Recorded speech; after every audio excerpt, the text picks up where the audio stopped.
Yes? Whatever. You never know, do you? And that's part of the poison, the germ that the IOC have brought to your society. And you don't have any doubts, do you? I mean, there's no skeptics here. You know that during next year's Olympics, Canadian troops fighting in faraway lands will be confined to barracks to honour this farce called the Olympic Truce, which your own ambassador to the UN promoted. I think we should fire the government that sent him off to do that. I mean, are we talking stupid or very stupid here? On public taxes? The Olympic Truce? I mean, it almost takes your breath away that grown-ups talk about this crap. Wouldn't it be nice? Well, it probably wouldn't. I mean, what's the point of stopping killing for 2 weeks? It just gives you the energy to go back and do more afterwards. But the farce of thinking it might ever happen, and what on earth is happening in Ottawa that it allows it? You send your diplomats. And before you think I'm knocking Canada too much, London will do this in 2012. So all the time, anytime you think I'm giving the shaft to anything in Canada, I'm just warming up for England and London in 2012. But how did we get here? You in BC and we Brits working towards 2012 in London. So today, I want to look at the IOC and firstly at the history they don't want you to know. And firstly, why did the French aristocrat Pierre de Coubertin create the IOC? What was his ideological purpose? The establishment scholars, not very bright some of them, and the sports press, no comment, I'm among friends sometimes, they've swallowed unquestioningly a mystical myth about elite sport with invented roots in Greek history. They idolise Coubertin as the renovator. You know, when you say it like that, you're not allowed to argue. It's a bit like the leader of your favourite faith or political party or whatever. You can't argue with them. Well, here's what really triggered the creation of the International Olympic Committee.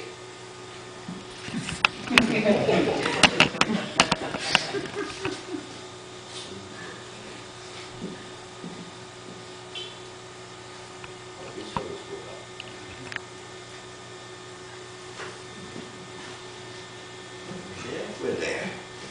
The French Revolution of 1789 shocked the aristocracies of Europe.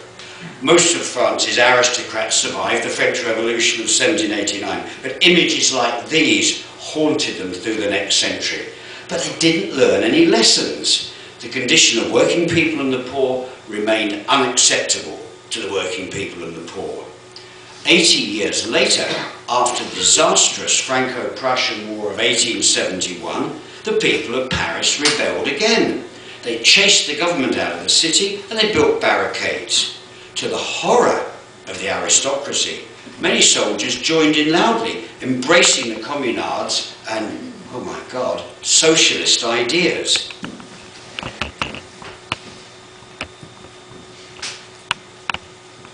Paris Commune was an interesting kicking off point for a lot of modern feminist thought, because the women were on the barricades with the men. They didn't stay home and wash their bayonets for them. They were out there, shoulder to shoulder with their men, fighting reaction.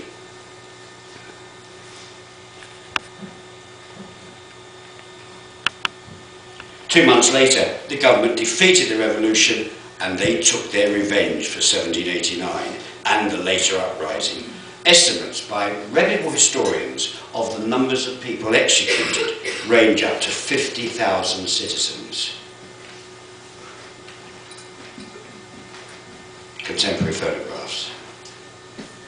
Paris remained under martial law for 5 years. Pierre de Coubertin, born in 1863, 8 years before Paris rose in revolt, and his generation of aristocrats and bourgeois were traumatized by the Paris Commune. He wasn't a traditional reactionary, but neither was he any friend of revolution. Coubertin was a reformist and believed that to prevent another 1871 or 1789, the condition of working people must be improved a little, and they should be offered aspirations to divert them from revolution. Sport was his answer. Coubertin was heavily influenced by this man, philosopher Frederic Laplay's ideas of enlightened paternalism, He had a whole school of sociological thought in France. Coubertin joined that. Leplay's doctrine was fundamentally against the growing socialist ideas of that time that were attracting mass support. Coubertin was undoubtedly a class warrior. One French historian has described him as a counter-revolutionary, not the language I hear from the IOC. Now, casting around for an experiment in social harmony that would underpin the existing order, Coubertin discovered sports. Ironically, Coubertin derived many of his ideas from a man with entirely opposite views. Whoops, sorry, let's go forward. This is Pascal Grousset, a leading communard from 1871 who escaped France. He fled inevitable execution. He was a man of the left, of the Commune, who advocated healthy sport, but he couldn't compete with the growing aristocratic support for Coubertin, and that was the first of many defeats of the left on the playing field. And those of you who looked at your history of the labour movement in the late 19th century into the 20th century will know that sport was very, very important, because the people lived in stinking industrial cities, horrible, dirty, polluted cities.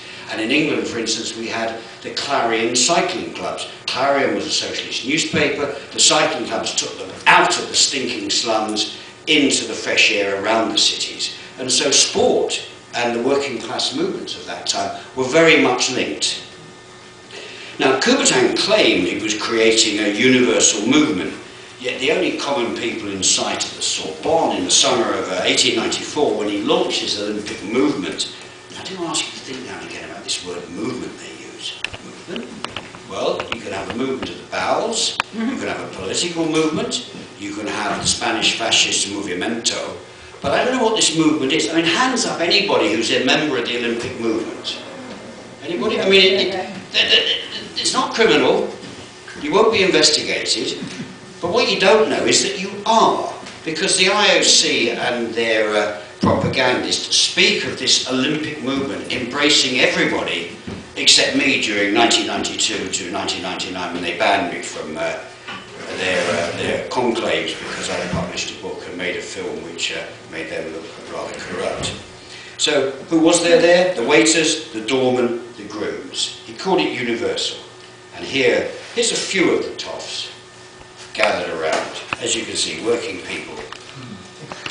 Among the first 15 members of his IOC were 5 European nobles and 2 generals. During 1894, in the turn of the century, Coubertin added 10 more princes, counts and barons, drawn from the ruling classes, who graciously accepted invitations to run the people's games. Among them was Coubertin's successor, the Belgian Henri de Bayer-Latour. He was a count, of course. Now, Coubertin's ideology was also aimed at providing a justification for the contemporary expansion of the French colonies. So there was no room in his movement for non-whites or for women. And if you look historically, the British Empire, as you well know here, was quite long established. French Empire, a lot of it came much later in Indochina and West Africa. And just as Coubertin came to England and studied at rugby school the muscular Christianity, preparing these young men to go out and run the exploitation of the empire, and muscular Christianity was at the core of their training, and Coubertin studied that. We're told about this by a lot of Olympic historians, but they never link it to the colonies. It's all about British muscular Christianity's good, and that's it. Right. But why were the Brits doing it? And there is a very obvious reason, and a reason much talked about in the media of the time. His IOC in the last century and now prefer to award the franchise for Olympic Games whenever they can to powerful, autocratic, authoritarian regimes. Think Moscow in 1980, Seoul in 1988, Beijing in 2008, and Sochi coming up after your Games in 2014. Now, the most shameful one, of course, was the awarding of the 1936 Games to Berlin. The IOC permitted discrimination against Jews and even black members of the American team, which, as we know, the United States Olympic Committee went along with. Certain blacks and Jews did not compete in the finals, although they were quite capable of doing it. Now, as we move on. Here's Jesse Owens, I think, as I scan my neck round on the medal winners'